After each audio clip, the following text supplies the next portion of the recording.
Hello, hello, hello, friends. How are you doing? I hope you're having a wonderful week. Mine is amazing because I am on vacation soaking up some rays with some friends.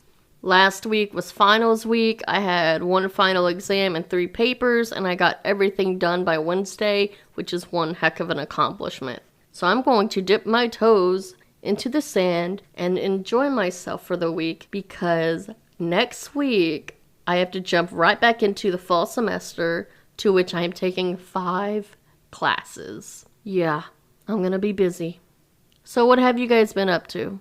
Hope you've had a pretty good week. Hope it's relaxing. I know those that are parents have started sending their kids back to school, so I know you're probably maybe a little celebratory there.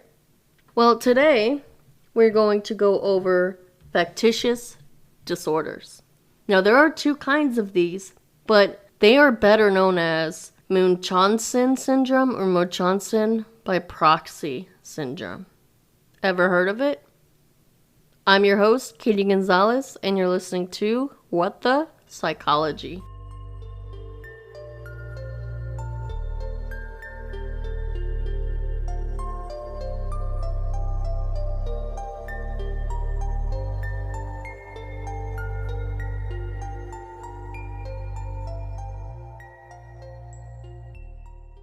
Alright, so I'm going to dive into these and explain them, and then I have one killer example. It's kind of funny, but you may not get that joke until later. Yeah. Anyways, factitious disorder, this is the first one. It is called factitious disorder, or known as Munchausen syndrome. It is a serious mental disorder in which someone deceives others by appearing sick, by purposely getting sick, or by self-injury. And the symptoms, they can range from mild to severe. And severe is usually what was previously called Munchausen syndrome. So this person may make up symptoms or even tamper with medical tests to convince others that treatment such as high-risk surgery is needed. Now, this is not the same as inventing medical problems for practical benefits such as getting out of work or winning a lawsuit. Now, although people with this disorder know they are causing their symptoms or illnesses, they may not fully understand the reasons for their behaviors or even recognize themselves as having a problem. Now, this disorder is very challenging to identify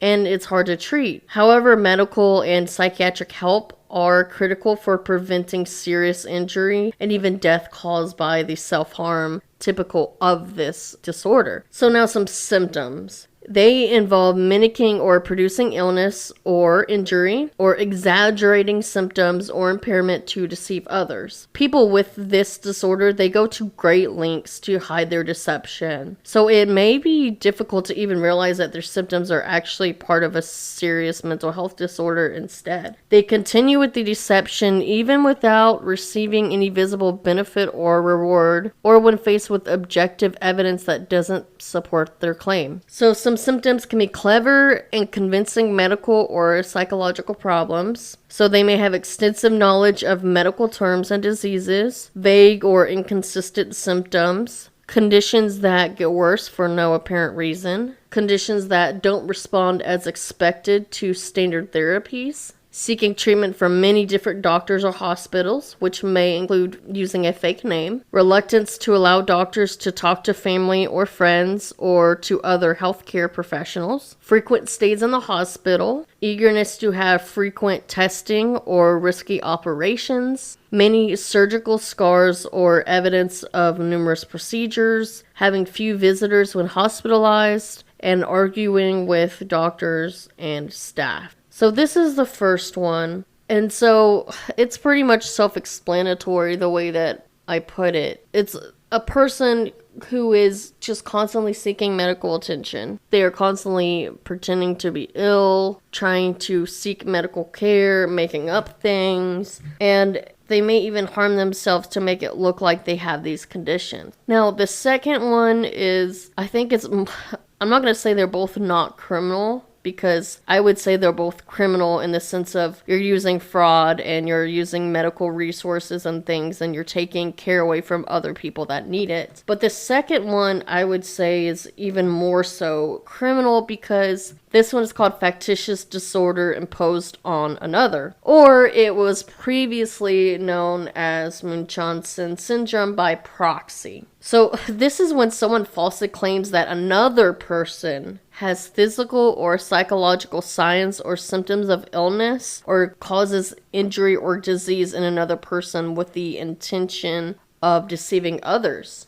So instead of putting themselves through all of that, they pick on someone else. And usually it's someone who is a type of caregiver. So they present another person as sick, injured, or having problems functioning. They claim that medical attention is needed. This does usually involve a parent harming a child. And this form of abuse can put a child in serious danger of injury or unnecessary medical care. The case we're going to go over today is probably one that you have heard of. I'm not going to say what it is yet, but it is because of this disorder, or this disorder is involved in some way of the case. So how do those with factitious disorder, fake illness, or, they have other people faking illnesses, I should say. So because people with factitious disorder become experts at being so deceitful and they become good at faking these symptoms and diseases, or they inflict real injuries upon themselves or on others, it may be hard for healthcare professionals and loved ones to know if the illness is real or not. So they can make up many symptoms or cause the illnesses in many creative ways. So, the first one is exaggerating existing symptoms. So even when an actual medical or psychological condition does exist, they may exaggerate symptoms to appear sicker or more impaired than what is true. They may make up histories, so they may give loved ones, healthcare professionals, or support groups a false medical history, such as claiming to have had cancer or AIDS. They may falsify medical records to indicate an illness, and they could even make up family history, because a lot of times when you go to the doctors, they ask with certain diseases that can be genetic, does someone in your family have this or that? So they could make something up to make it seem like, this was passed down to me. An obvious one is faking symptoms. They may fake stomach pain, seizures, or passing out, cause self-harm, or they may harm the person that they're trying to make look like having a disorder. So they may make themselves sick, so they could inject themselves with bacteria, milk, gasoline, or even feces. They may even injure, cut, or burn themselves. Sometimes they even take medicines, such as blood thinners or drugs for diabetes to mimic diseases. And they may also interfere with wound healing, such as reopening or infecting cuts. Gross. I just don't know why you would put yourself through that or someone else through that. Last one is tampering. So they may manipulate medical instruments to skew the results, such as heating up thermometers. Which, who hasn't done that? Or, I'm sorry, I shouldn't say who hasn't done that. But growing up, and if you wanted to skip school and you just pretended to be sick, you could easily heat up a thermometer to make it look like you have a high temperature. I never did that. Or you could take a hair blow dryer against your forehead and make it hot, so when your parent would feel your forehead, they'd be like, you're burning up. I think I might have done that one once, but sorry, Mom.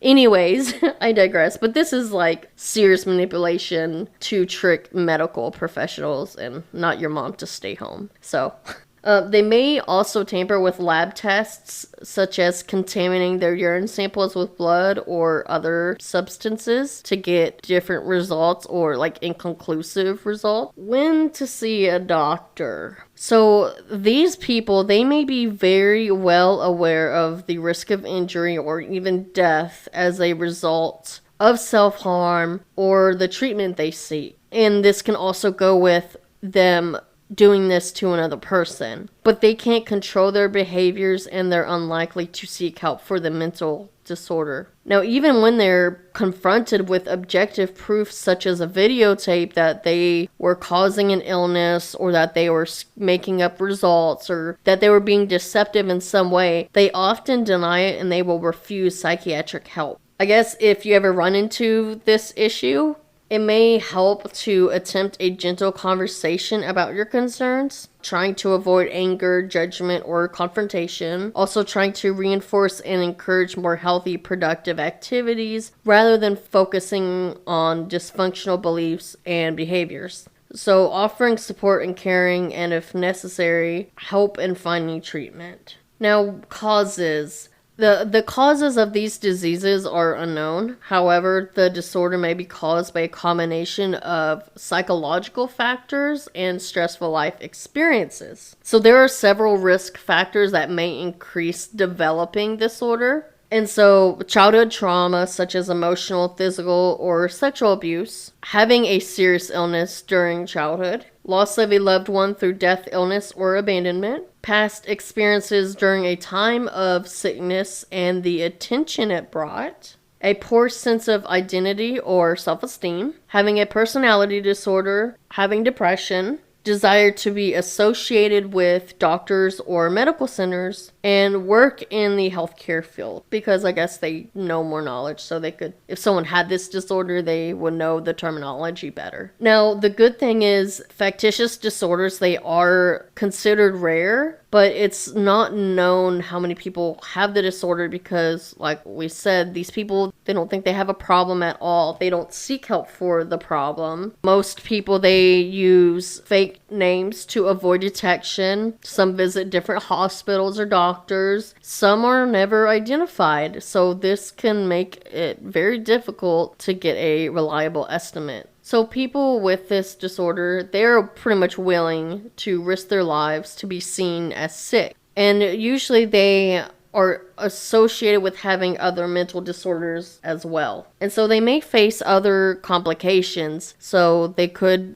have serious injury or death from self-inflicted medical conditions, severe health problems from infections or unnecessary surgery or other procedures, because most of the time they don't need them, loss of organs or limbs from unnecessary surgery, alcohol or other substance abuse, significant problems in daily life, relationships, and work, and abuse when the behavior is inflicted on another, so like in Munchausen syndrome by proxy. So, like we said, the cause is unknown. We can speculate what causes this, and because we don't know what causes it, there's really no way to prevent it, and the only way is having early recognition and treatment of factitious disorders, and that may help avoid unnecessary and potentially dangerous tests and treatment. Okay, so now that you guys are more familiar with factitious disorders, I'm going to go over a very famous case called the Gypsy Rose or Gypsy Rose Blanchard case. And I'm sure many of you have heard about it. So we're going to start from the beginning here. Claudine Dee Blanchard was from Lafourche Parish in the Ball of Louisiana's Foot. She had grown up in a town called Golden Meadow alongside 5 brothers and sisters. Most of them are still living. Her mother died in 1997, but her father is still alive. She met Rod Blanchard when he was still in high school, and they dated for 4 to 6 months. He grew up in Cut Off, not far from Golden Meadow. He was 17 to her 24 when she became pregnant, and at the time, the only logical thing that he thought he could do was to marry her. And back then, that was pretty common. This is a quote from him. "I woke up on my birthday, on my 18th birthday, and realized I wasn't where I was supposed to be. I wasn't in love with her, really. I knew I got married for the wrong reasons." So he left Dee Dee, and though she tried on more than one occasion to get him back, the marriage would not stick. On July 27th, 1991, Dee Dee gave birth to Gypsy Rose, and she was born shortly after the couple separated. Rod said that Dee Dee liked the name Gypsy, and he was also a huge Guns N' Roses fan. Now, as far as he knows, neither of them, they didn't know about Gypsy Rose Lee. That's the 1920s vaudeville child star who ended up turning into a stripper, and her early life was the basis for the Broadway musical Gypsy. And ironically, that gypsy had a controlling stage mother, one who lied about her daughter's age to make her seem younger and kept forcing her daughter to perform even though she didn't want to. This is kind of foreshadowing. And I'm going to go off on a little tangent here. It kind of reminds me of like names in the Bible, especially like the Old Testament, where the names end up becoming the person's destiny. Like in one of the books of the Bible, Saul has a son named Jonathan, and Jonathan has a son named Mephibosheth, and Mephibosheth actually means living shame. And he is perfectly fine until age 5, when after his father and grandfather are killed, his nurse picks him up and drops him, and he ends up becoming disabled. And he ends up going into hiding because during that time they would kill all the king's family of the new coming king would. And at this time it was the Philistines that killed Saul and Jonathan, so they were after the rest of his family. They would leave no living family members. And so he lived in a place called Lodabar, which was a very desolate place, and he hid, and he was disabled, and he was pretty much a living shame. So it's kind of ironic how this name in this story was foreshadowing. But anyway, I digress. I'm sorry for going off on a little tangent, but it's just that kind of reminded me of how the Bible does that. Like, people are named after certain things, and sometimes it's like, why would you name your kid that? And pretty much prophesize negative things over them. But whatever. I digress. So, Gypsy was healthy at birth, according to her father Rod. But when she was about 3 months old, Dee Dee became convinced that her baby had sleep apnea and that Gypsy would stop breathing during the night. It was then when Dee Dee began taking her to the hospital, and as Rod remembers, the doctors couldn't find anything wrong with her, even though they had like 3 rounds of tests and a sleep monitor. Now, the conviction that Gypsy was a sickly child took hold, and so Dee Dee explained the increasingly bewildering array of problems to Rod by saying that Gypsy had a chromosomal defect, and many of Gypsy's health issues she claimed stemmed from that one thing, and it all spiraled very quickly. Dee Dee always had a new idea about something being wrong with Gypsy, having a new doctor or a new drug.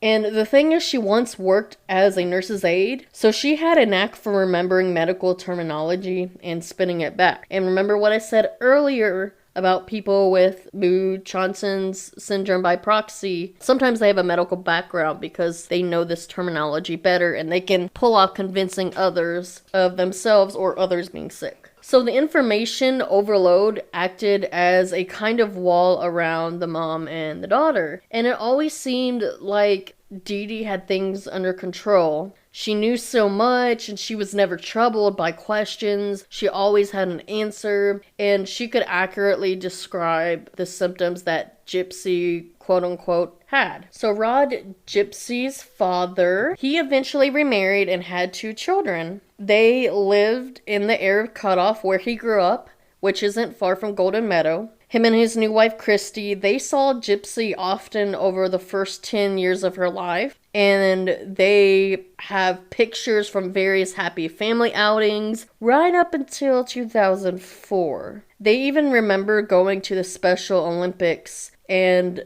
have good memories of it. Christy has said all smiles, pretty much, like it was a happy time. They have pictures of Gypsy grinning widely with her father and brother there. And in all of those years, Gypsy never said a word against her mother or anything else. Meanwhile, Dee Dee's relationship with her own family never was really great to begin with. Got worse. Now, the cause isn't clear, and she began to get in trouble with the law, usually for small misdemeanors like writing bad checks. And eventually she just moved away. She moved to Slidell, Louisiana, which was about 2 hours north, and kitty corner to New Orleans across Lake Pontchartrain. Now, Dee Dee and Gypsy, they spent their lives in Slidell, living in public housing and visiting doctors at the Tulane University Hospital and Clinic and the Children's Hospital. So Dee Dee told doctors there that Gypsy had seizures every couple of months, so they put her on anti-seizure medications. Dee Dee also insisted to one doctor after another that Gypsy had muscular dystrophy, even after a muscle biopsy proved that she didn't. You saw a doctor in New Orleans that did a muscle biopsy on you to check for muscular dystrophy. Now, a muscle biopsy for muscular dystrophy is a very painful procedure. I still have the scar. Yeah, they strip muscle from your thigh, right? Did you ever know what the results were? No, sir. What do you know now about that? It came back normal. And she knew that. I think that she did know that. If a doctor wouldn't give her the results that she wanted or say what she wanted them to say, she would switch to a different doctor. There were problems with her eyes and ears too, apparently, and Dee Dee insisted that poor vision and frequent ear infections occurred, and the doctors dutifully operated on her. If Gypsy had a cold or a cough, like a normal kid would usually get sick, Dee Dee would take her to the emergency room.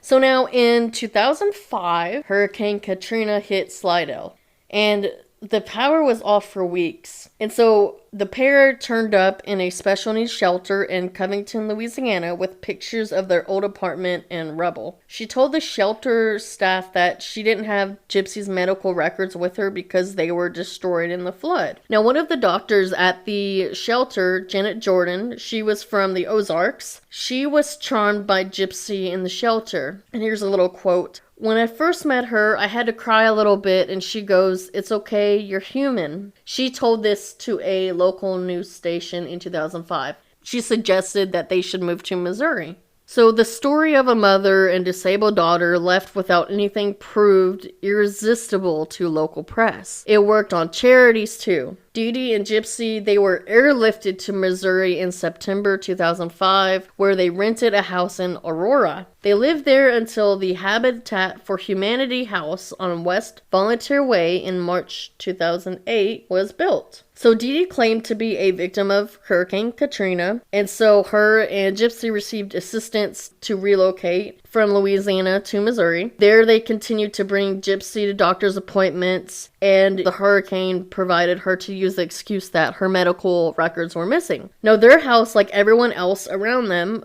it was built by Habitat for Humanity, like I said. It had all the amenities that were specially built for Gypsy, so like a ramp up to the front door, a jacuzzi tub to help with her muscles because she claimed that she had muscle dystrophy. I'm probably saying that word all wrong. I'm sorry. But, I'm not a medical professional. That I have no idea how hard it is to keep up everything she built.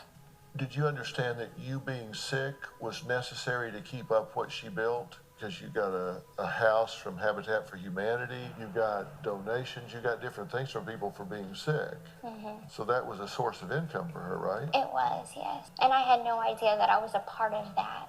You didn't know that you were a cash cow. No. Now, sometimes on summer nights, Dee Dee would set up a projector to play a movie on the side of her house, and the children of the neighborhood, their parents usually couldn't afford to send them to a movie theater. They came over and they enjoyed watching a movie. Now, the thing is, Dee Dee charged them for concessions, but it was still cheaper than going to a movie theater. But she claimed that the money was to go to Gypsy's treatments, so she was pretty much milking this whole Gypsy sick kind of thing. So the bungalow that they lived on was small, and it was pink, and it was in Springfield, Missouri.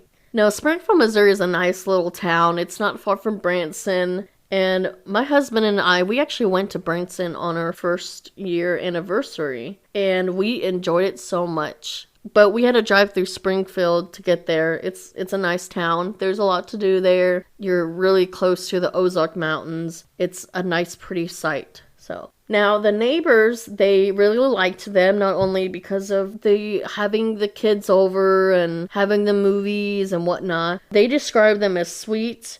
People also said that once you meet them, they were impossible to forget. So now Dee Dee, she was 48 years old. She was large, affable-looking person. She reinforced this by dressing in bright, colorful cheerful colors. She had curly brown hair, and she liked to hold those back with ribbons. And people who did know her knew her as generous with her time and with her money even. She could make friends quickly and inspire deep devotion. She didn't have a job, but she served as a full-time caretaker for her daughter, Gypsy. Now, Gypsy was a tiny thing. She was probably about my height, 5 foot tall. I am short, you guys, vertically challenged. So Gypsy's vertically challenged as well. That's probably as far as anyone could guess because she was confined to a wheelchair. There's a point at which you got put in a wheelchair. And you were 7 years old, correct? Yes, sir. Why did she tell you you were going in the wheelchair? I did get into a motorcycle accident with my grandfather, and it skinned my knee. And she took me to the hospital and then told me that the doctor gave her a wheelchair, and I have to be in a wheelchair now. Forever. Forever. She had me use a walker before the wheelchair, and then after that motorcycle accident, put in the wheelchair. Why did she tell you you had to be on a walker? She said that I had muscular dystrophy.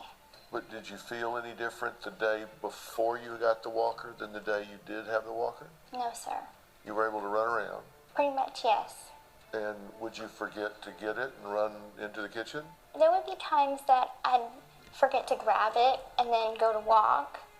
And then my mom would catch me and be like, use your walker. Well, did she tell you when you went out that you were to stay in the wheelchair? Yes, sir, she would. But you knew you could walk. Yes, sir. Did you ever say to her, Mother, I can walk. Why am I in this wheelchair? No, sir, I never asked that. When she wasn't around, did you get up and walk secretly? I did, yes, sir. Did she ever catch you walking?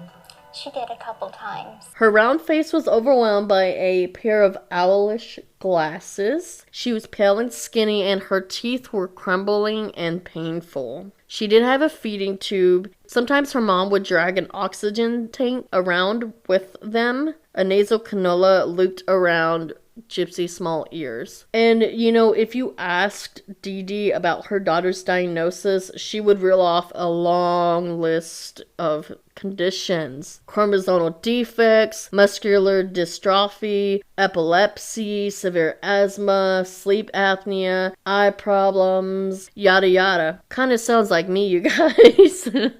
Sounds like when, after you separate from the military and you go to the VA, to like do your medical evaluation to see if you have disability or not. It's like there's always a long list of things. Anyway, and under this, it had always been this way with Dee Dee. Like ever since Gypsy was a baby, she claimed that she spent time in the neonatal intensive care unit and that she had leukemia as a toddler. So, you know, the endless health crisis had taken a toll. Gypsy was very friendly, talkative even, but her voice was high and childlike. And her mother would often remind people that her daughter had brain damage. So did she tell you that you were intellectually challenged? Yes, sir. Tell me what she said to you about that. How did she explain that to you? She would always use the medical term for everything that was wrong, that I had microcephaly, which is small head, that my brain didn't develop right, and I'll never mature past a 6-year-old's level, mental level. Did you ever say to her, there's nothing wrong with me? No. So she had to be homeschooled because she never be able to keep up with the other kids. Her mom said that Gypsy had the mind of a 7-year-old. That was important to remember when dealing with her. Now, Gypsy loved princess outfits and dressing up. She wore wigs and hats to cover her small head. A curly blonde Cinderella number seemed to have been her favorite. And she wore it in many of the photographs of herself with her mother, which there is actually one that I'm going to share on the page. And she was always with her mom. They were like attached to the hip. Now, while Gypsy had been involved with charities for children with disabilities from the time she was small, Dee Dee often stayed at Ronald McDonald houses. This was obviously the largest benefit that they would receive, and it seemed to give Dee Dee an appetite for more. While in Springfield, they benefited from free flights from a volunteer pilots organization, stays at a lodge for cancer patients, free trips to Disney World, and many other things. They got these through various charity organizations. Now, Dee Dee did keep Rod, Gypsy's father, updated on Gypsy's conditions and her whereabouts. So she did this even as she told doctors and new friends in Missouri that he was a drug addict who abandoned his daughter. So meanwhile, Rod and Christy spoke to Gypsy pretty often. They always planned to visit, but for one reason or another, it would never work out. Rod continued to send, as he always had, $1,200 a month in child support to a New Orleans bank account. He also sent the occasional gifts that Dee Dee asked for, television sets, Nintendo Wii. He continued to send these things even after Gypsy turned 18 because Dee Dee said that Gypsy still required full-time care. And he said there was never a question whether or not I was going to stop paying. So he was being a wonderful father, paying his child support, trying to see his daughter, sending her gifts. He was financially supporting them even with them living so far away. Meanwhile, Dee Dee was telling all her neighbors and friends that he was a deadbeat, that he was a drug addict, he abandoned them, blah, blah, blah. But now, occasionally, there were small signs of deception. There were times when Rod called Gypsy to talk on the phone. And on her 18th birthday, he said that he was excited to make all the jokes that dad make to their daughters about them becoming an adult. And Dee Dee actually intercepted the call and said she was reminding him that Gypsy didn't know her true age. She thinks she's 14, and she asked that he not upset Gypsy by claiming otherwise. So, it sounds like she was even listening on her phone calls and stuff. Now, Dee Dee became particularly close with some people across the way. There was a single mother named Amy Pennegar and her 4 children. Over the years of tea and coffee, Dee Dee would tell Amy her life story. She was originally from a small town in Louisiana, and she had to flee her abusive family with Gypsy, and it was her own father, Gypsy's grandfather, who had been the last straw. He apparently had burned Gypsy with cigarettes, so she lit out from her hometown for good. She even told Amy that Gypsy's father was a deadbeat, yeah, like she's telling everyone, an alcoholic drug abuser who had mocked his daughter's disabilities, even calling the Special Olympics a freak show. As Amy understood it, he never sent them a dime, not even when Dee Dee and Gypsy had lost everything in Hurricane Katrina. And that it was such a blessing that doctors at the rescue shelter had helped them get to the Ozark. So here Dee Dee is just spinning all of these lies about her ex, about the father of Gypsy, even though he is doing all these things that a father should. Now, sometimes listening, Amy found herself to feel quite overwhelmed. And she wondered, keeping this child alive, is she happy? And all she could do was to be a good neighbor and pitch in when she could. She felt very sympathetic towards them and their situation. She would drive Dee Dee and Gypsy to the airport for their medical trips to Kansas City, bring them things from Sam's Club, and all of those type of things. And ultimately, they did seem pretty happy, especially when they went on charity trips to Disney World. And they even got to meet Miranda Lambert through a Make-A-Wish Foundation. And looking back on it, Amy was sometimes even jealous of them. And it was a perfect storm for a human interest segment on the evening news. A family living through tragedy and disaster, managing to build a life for themselves in spite of so many obstacles. Now, as Gypsy grew older, Dee Dee began to lie about her age, going as far as to alter the dates on Gypsy's birth certificate to make her daughter seem younger. But Gypsy was still becoming harder for Dee Dee to control because she was getting older, and at this point she was already an adult. But she was just so much under Dee Dee's thumb to where she had control over her. Now, once Gypsy, she tried to escape her mother. So she met a man at the science fiction convention that Kim Blanchard, who was like a neighbor, I think, and despite the last name, she's unrelated to them. So her and her husband also attended this convention with her. So Gypsy and this man began to communicate online after meeting each other. And so at the time in February of 2011, Gypsy and Dee Dee were leaving everyone with the impression that she was 15 when she was actually 19. Now, according to Kim, the man in question was 35, and he took Gypsy back to his hotel room. And through conventioneer intelligence, everyone was very protective over Gypsy. And Kim said that Dee Dee found them. She apparently knocked on the hotel room door with papers that showed that Gypsy was a minor, and the man let Gypsy leave. So after that incident, Dee Dee was very furious to the point of public spectacle. She smashed the family computer with a hammer, cursed the internet to her friends. Well, now she did eventually replace the computer, and Gypsy was allowed to use the internet, but only with Dee Dee's supervision. And for months afterward, Kim said that Gypsy was subdued, though she wasn't acting any differently than any child who was in trouble at that point. So according to Gypsy, Dee Dee physically restrained her to her bed after they returned home, and she even stated that her mom would sometimes deny her food. And what did she say or do?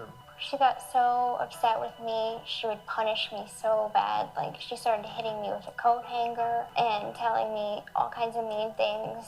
She would tell me that she wished she had an abortion when she had the chance, that I ruined her life.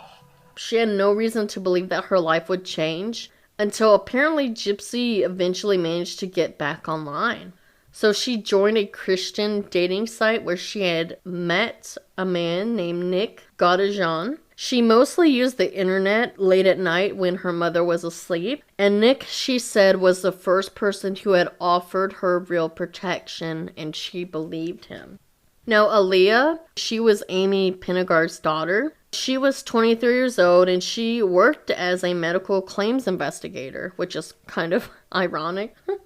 Now, she felt like she was a big sister to Gypsy, and evidently Gypsy kind of felt the same, but they were rarely alone together because Gypsy's mom was constantly by her side, always having that thumb pressed over her. So when Gypsy confided in Aaliyah, it was through a secret Facebook account under the name Emma Rose. So in October 2014, Gypsy wrote to Aaliyah on Facebook, "This is my personal account. My mom is still overprotective, so she doesn't know about this account." Then she confessed that she had met a man on a Christian singles site. She was in love with him. So Gypsy hadn't yet told her mom, and she wrote that she knew that her mother would not approve, that she wasn't allowed to date, though she longed to grow up and have a boyfriend like all the other girls her age. Now, the new boyfriend's name Gypsy revealed was Nicholas Gaudijan. They'd been communicating for over 2 years, and he didn't care that she was in a wheelchair. And Gypsy planned to marry him. They were both Catholic. They had agreed on names for their children. She was cooking up an elaborate plan for Dee Dee to casually meet Nick at the local movie theater, at which Gypsy was hoping they could be open about their relationship. So this wasn't the first time that Aaliyah had gotten messages from Gypsy about boys. She knew that Gypsy had tried to meet a man online before. That in spite of what Dee Dee said about Gypsy's 7-year-old mind, thoughts about romance and sex were taking root anyway. But she was concerned because Gypsy had always seemed naive to her. In October 2014, she wrote, "I'm 18, Nick is 24, which made Nick 6 years older," which really that's not bad because my husband's 5 years older than me, so I feel like 6 years isn't a lot. And I know a lot of people that have years apart from them. I mean, 18 is still kind of young, but she is technically an adult, so, and I met my husband at 19, so, whatever. But Aaliyah also talked about the relationship being kind of odd. She said that it was like some kind of magnificent fairy tale that was unfolding. So Aaliyah was starting to get worried, especially about Dee Dee. Now, Dee Dee in 2011, she confronted Aaliyah about her chats with Gypsy. And she said that, you're corrupting my child. Because Aaliyah told Gypsy, I'm not going to tell your mom about the things that you said. And So Dee Dee was like, I don't want you talking to Gypsy like that. And so then Dee Dee took away Gypsy's phone and computer for a time. But Gypsy had always managed to slip through the crack in her mom's attention. And she found ways to communicate with Aaliyah. But the thing is, the two, they did see each other less and less. And after the messages about Nick and the fall of 2014, Aaliyah did not hear from Gypsy again. So it seemed like Dee Dee was trying to put a stop to any type of communication with the outside world that Gypsy was having. Now, in communication with Nick, Gypsy told him the truth about her mother's actions and about the fraud, all about her illnesses. You know, she told him, I told you I'm in a wheelchair, but I can really walk. All of these illnesses are not true. They're made up. My mom is doing this. She's abusive, doing all these things. She told him the truth. And then she ended up asking him to kill Dee Dee so that they could be together. Maybe not the best idea. So, this is gonna get a little dark.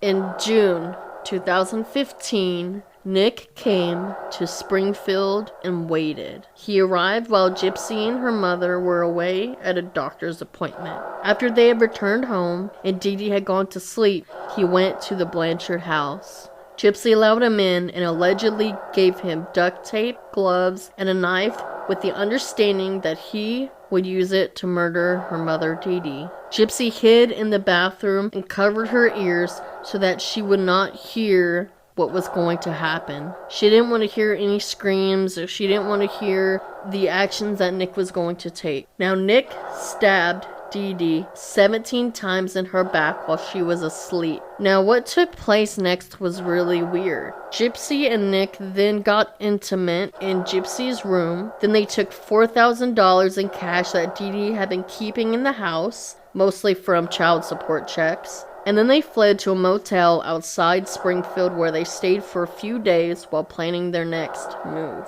They mailed the murder weapon back to Nick's home in Wisconsin to avoid being caught, and then they took a bus there. On June 14th, 2015, it was a hot Sunday afternoon that had driven a lot of people indoors to the blessings of air conditioning. Dee Dee's Facebook account posted an update, and this is what it read: "That bitch is dead." Now, the first few comments on the status are from friends expressing wild disbelief. Maybe the page had been hacked, maybe someone was being silly, maybe they should call. Does anyone know where they live? Should someone call the police, give them their address? As they debated it, another comment from Dee Dee's account appeared in the status. It said, "I effin' slashed that fat pig and raped her sweet innocent daughter. Her scream was so effing loud. LOL." In all caps. After seeing a concerning Facebook status posted from the account and that comment,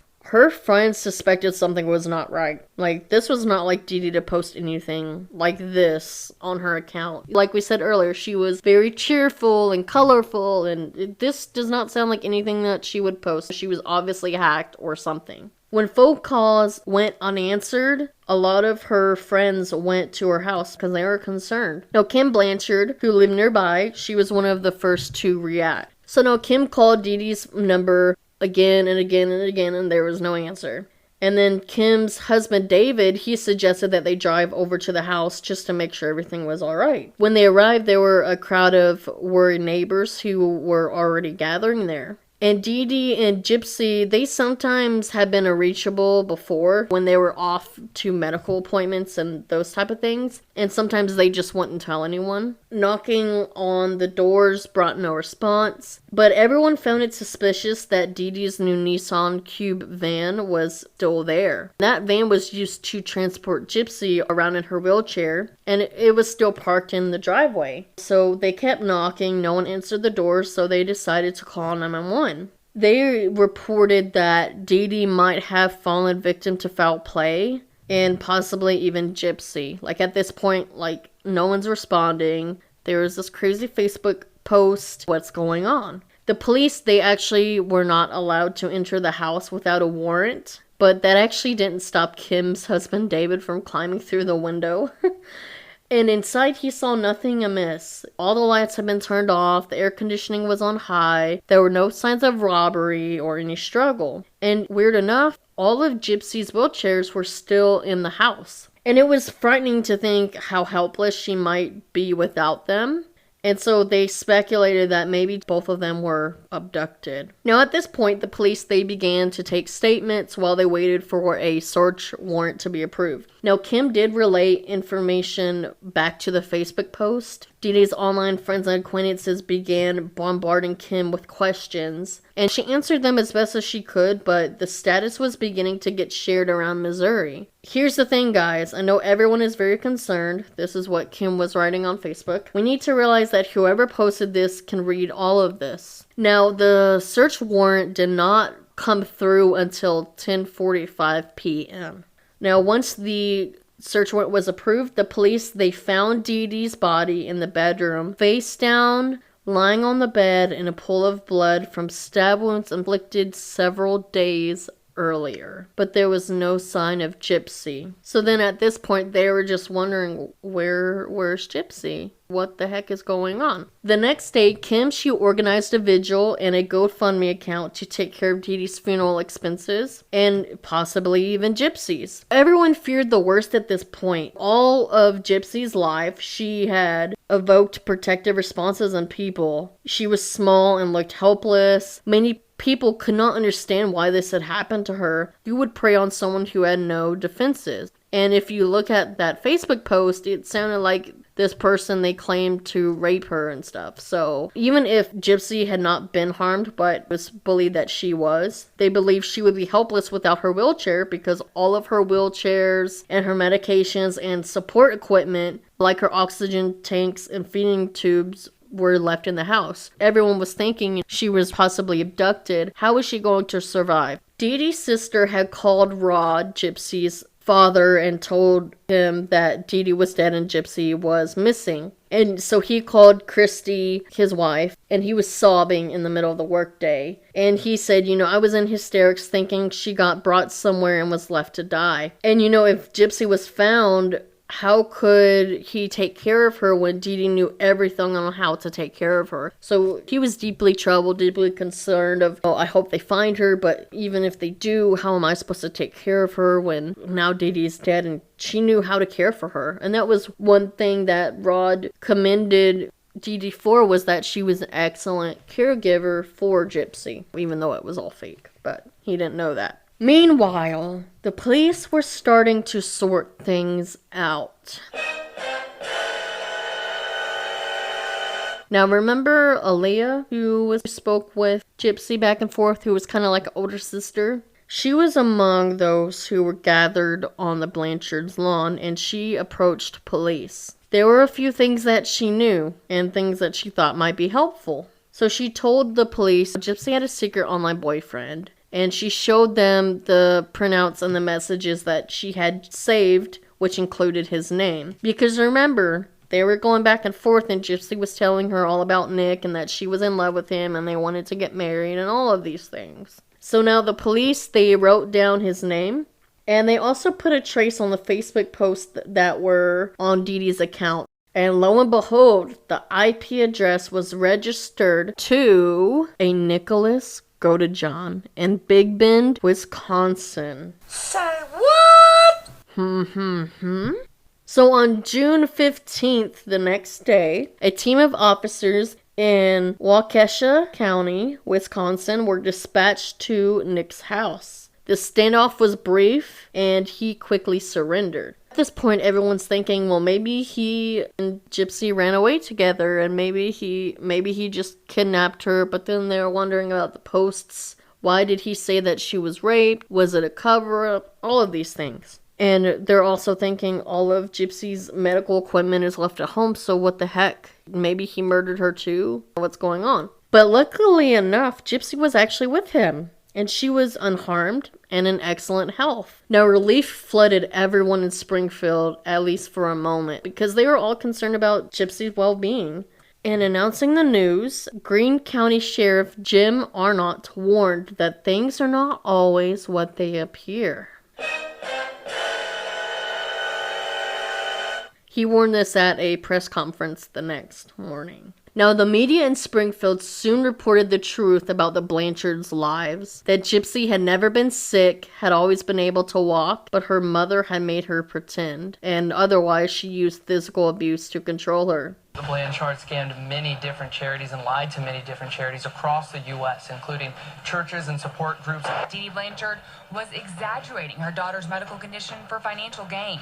Now, Arnott, he urged people not to donate any money to the family until investigators learned the extent of the fraud. So it turned out, in fact, that Gypsy had not been using a wheelchair from the moment she left her house a few days earlier. She didn't need one. She could walk just fine. There was nothing wrong with her muscles. She had no medication for her claimed conditions and no oxygen tank with her either. Her hair was short and spiky, but she wasn't bald. Her head had simply been shaved all her life to make her appear ill. She was well-spoken, if shaken by recent events. The disabled child that she'd long been in the eyes of others was nowhere to be found. It was all a fraud, she told the police. All of it. Every last bit of it. And her mother made her do it.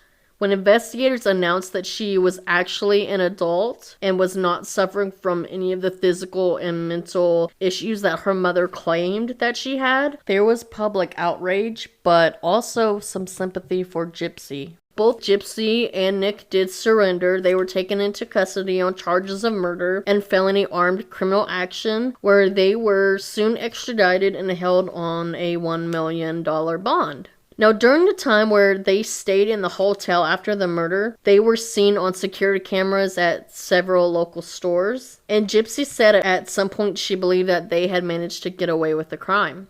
Now, several witnesses also saw the pair on their way to the Greyhound bus that they took to go back to Wisconsin, and they noted that Gypsy wore a blonde wig and she walked unassisted. Gypsy was the one who posted to the Facebook account that she shared with her mother, and she later explained that she made those posts because she did want her mother's body to be discovered. Now, the first time that Rod saw his daughter walk was in the news report on Gypsy's arraignment hearing in Wisconsin. No one had prepared them. Christy had spotted the video on Facebook, and Rod was so confused when he saw it that his first reaction was, "I was really happy that she was walking." Now, Dee Dee, obviously she's dead, and she won't ever be able to answer anyone's questions. All that we have to go off of is Gypsy's story. And Gypsy doesn't know everything herself. Like, she doesn't know why her mom did all of this. From the time she was arrested to more recent talks in prison, even she's confused about the details, large and small. When she was arrested, Gypsy told the police that she was 19, but Rod and Christy were able to straighten that out by giving authorities her birth certificate, and she's actually 23.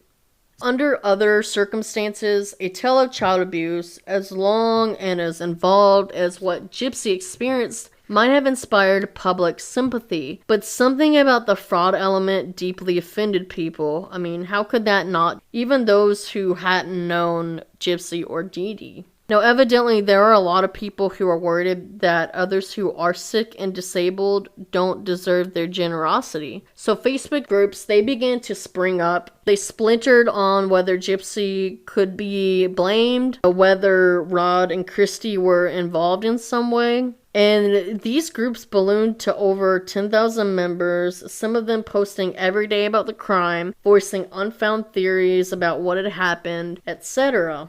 The result was informational chaos. And the GoFundMe that Kim set up, it became a flashpoint for online sleuths. The thing is, parents, they make your world. They really do. When you're a child, you're surrounded by your parents. They're supposed to guide you. They're supposed to help you. They're supposed to discipline you. And Dee Dee made Gypsy's into one where she did indeed have cancer. Gypsy's mom said some of the medications were related to it. And even as she grew older, she wasn't sure how to question it. There are lingering questions, in fact, about exactly what medications Gypsy was given over the years. Some of them may have never even been prescribed to Gypsy at all.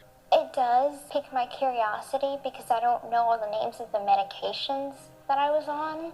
Could she have been over-medicating you to keep you weak? It's a possibility. If you look at Gypsy's medical records, they are quite shocking.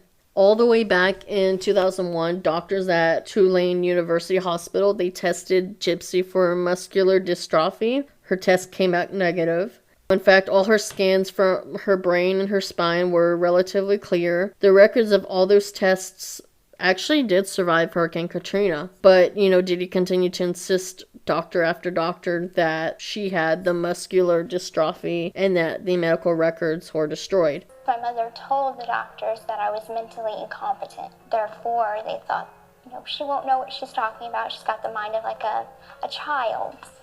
But you know now you didn't have epilepsy. I know now. You know now you didn't need to be in that wheelchair. You know now she was making all of that up.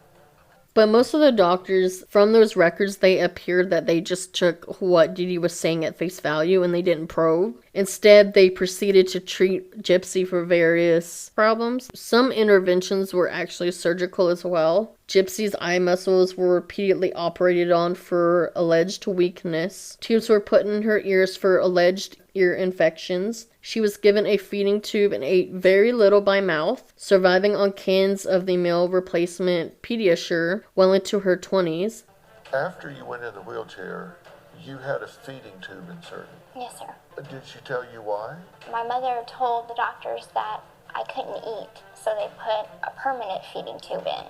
Her salivary glands, so her saliva glands, were first injected with Botox, then removed because her mother complained that she drooled too much. Gypsy's teeth rotted out and had to be extracted, though whether that was because of poor dental hygiene or from a mixture of medications and severe malnutrition, it's kind of hard to say what the cause of that was. You were diagnosed with epilepsy about this time as well, right? Yes, sir. And so they started giving you Tegretol, and it caused your teeth to crumble. Yes, sir. Did you know what was happening at the time? No, I really didn't. I just didn't understand why my teeth were falling out. I had to have them extracted. I just knew I was losing teeth.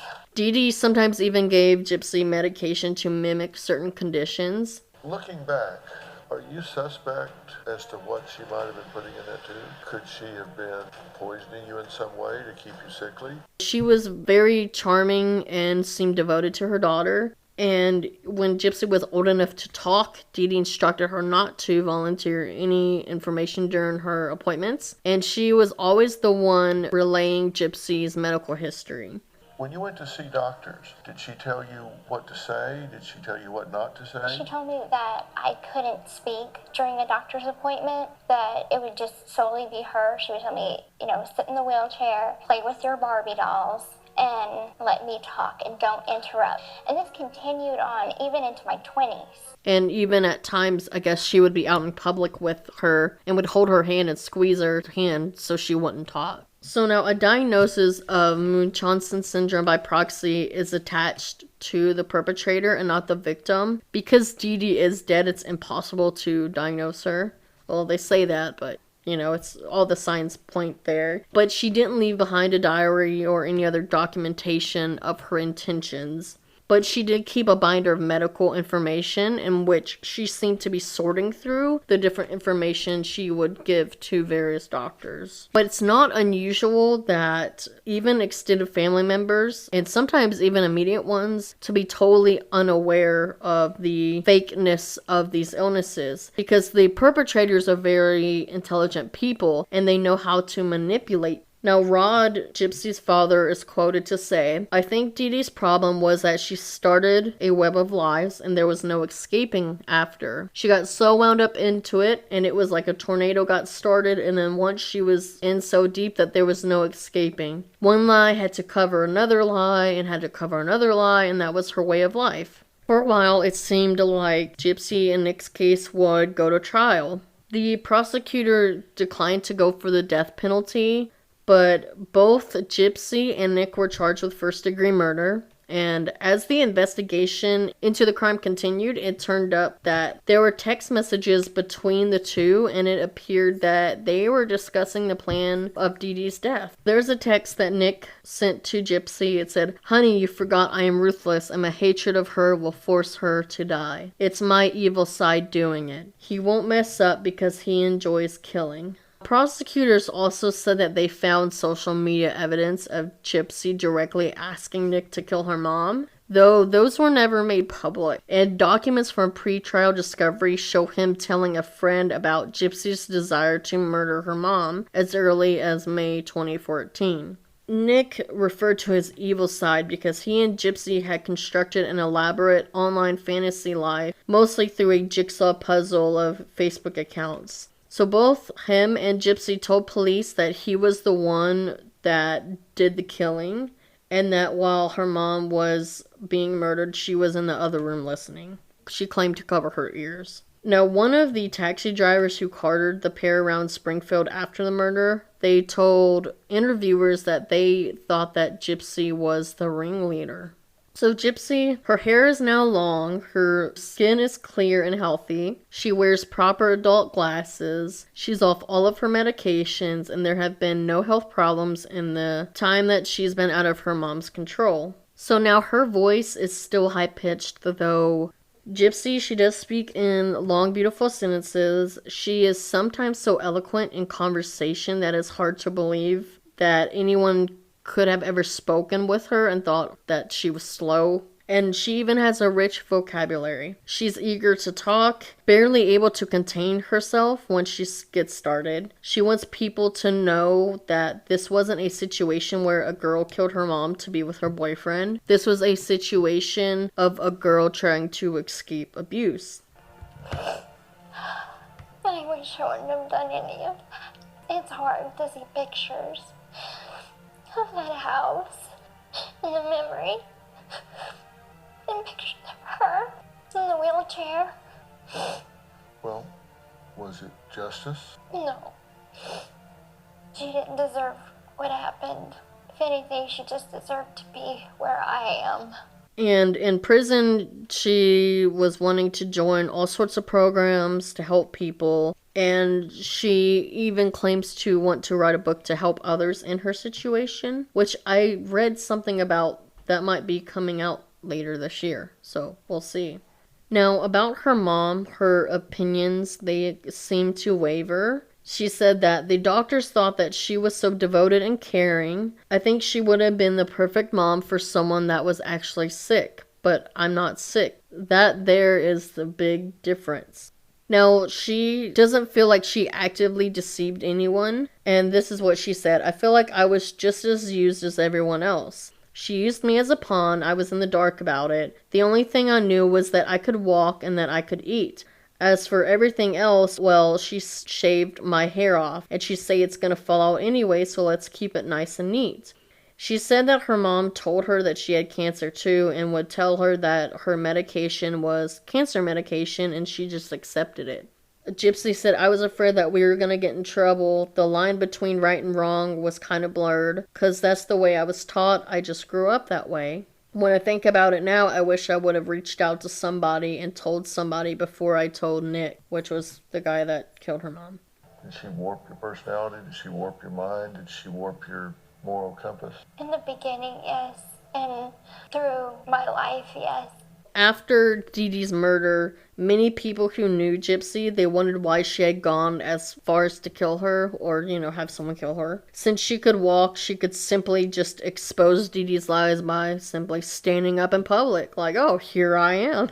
But the thing is, Gypsy had been conditioned to think that no one would believe her. And she explained, I couldn't just jump out of the wheelchair because I was afraid and I didn't know what my mom would do. I didn't have anyone to trust. And the fact that Gypsy was monitored by her mom her entire life, so she was constantly under her mom's thumb. Dr. Mark Feldman, he's an expert in Munchausen syndrome by proxy. This is what he said of Gypsy's life and actions. The control was total in the same sense that the control of a kidnapped victim sometimes is total. Her daughter was, in essence, a hostage, and I think we can understand the crime that occurred subsequently in terms of a hostage trying to gain escape. As Gypsy's medical records documented the abuse she'd been subjected to, her lawyer was able to arrange a plea deal for the charges that she did face in Dee Dee's death. In 2016, she pled guilty to second-degree murder. She was sentenced to 10 years in prison, though she will be eligible for parole in 2024, so coming up in a few years. But now Nick, he was found guilty of first-degree murder in 2018, and he was sentenced to life in prison. Gypsy did state that it was only after Dee Dee's death that she realized the extent of her mom's deception. Even though she knew that she could walk and eat food, she still believed that she had cancer and things like that. Dee Dee's family in Louisiana, they had confronted her about the treatment of Gypsy years before. They said that they did not regret her death. Her father, stepmother, and the nephew first shared details of Gypsy's actual health when she was first confined to a wheelchair. All later said that Dee Dee deserved her fate, and Gypsy had been punished as much as she needed to be. None of them would pay for her funeral or even pick up her ashes. Her father and stepmother ultimately flushed them down the toilet. Phew. And she never got along with them either. Like, Dee Dee never got along with her family. Now, today, Gypsy, she is healthy. This is very sad. She said that she enjoys more freedom in prison than in the life she shared with her mom. Are you glad your mother's dead? No, sir. I'm glad that I'm out of that situation. She would force me to be in a wheelchair, force me to go to doctor's appointments that I didn't need. So ultimately, after everything that happened, she said that she thinks that Nick has anger issues. She repeatedly does take responsibility for the murder, and she said that what I did was wrong, I'll have to live with it, but Nick is the one who took a plot between us both and made it into action. She admits to only being frustrated with, like, her mom and doctors. And she said, it makes me frustrated that none of the other doctors could see that I was perfectly healthy, that my legs were not skinny, like someone who was really paralyzed, that I don't need a feeding tube, stuff like that. Now, in jail, Gypsy was allowed to have access to tablet computers. She looked up the definition of Munchausen, and after hearing the word so often used to describe her situation, her mother matched every symptom. And every once in a while, Gypsy would explain some element of her abuse in such detail that it would just be heartbreaking, and it would leave people speechless. Gypsy does say it's okay. It's made her a stronger person because she truly believes that everything happens for a reason. Now, even on the subject of Gypsy's prison sentence, she has been a model of radical acceptance. She has told people that this time is good for me. She's been raised to do what her mom has taught her to do, and all those things aren't very good. She taught me how to be a good liar, a very good liar, without any conscience. And I'm changing that. I'm trying to be a good person now. I don't want to be like my mother, and I'm nothing like her.